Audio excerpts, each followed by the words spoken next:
nous a mis des numéros à la place des prénoms, des dossiers gris rangés dans des armoires sans nom.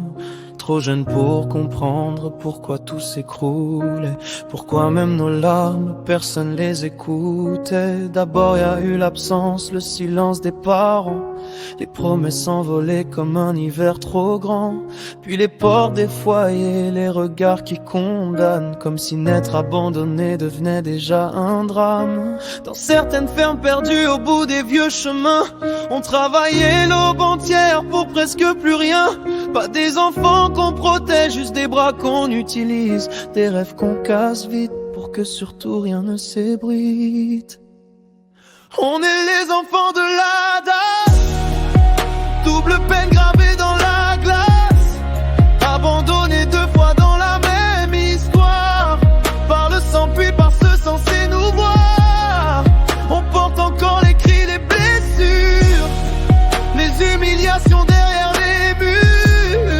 Mais malgré les regards qui nous condamnent, on reste debout même avec l'âme en flamme.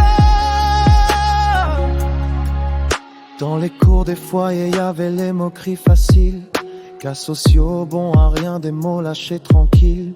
Comme si nos vies valaient moins que celles des autres, comme si la douleur devait rester la nôtre. Certaines familles d'accueil donnaient un peu de lumière, mais d'autres se transformaient l'enfance en prison ordinaire. Et quand on parlait trop, quand on osait raconter, souvent les institutions préféraient détourner. On apprend vite à cacher la peur sous le silence, à grandir sans repère, sans vraie confiance, à sourire par réflexe quand tout brûle dedans, parce qu'on nous disait sois fort, même enfant.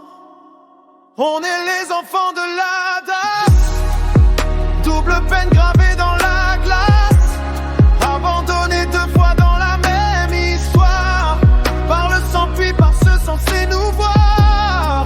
On porte encore les cris, les blessures, les humiliations derrière les murs. Mais malgré les regards qui nous condamnent, on reste debout même avec l'âme en flamme. Et pourtant regarde-nous survivre encore, construire un futur avec des morceaux de décor.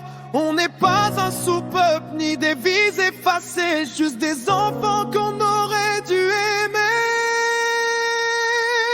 On est les enfants de l'ADAS, ceux qu'on oubliait quand le monde passe.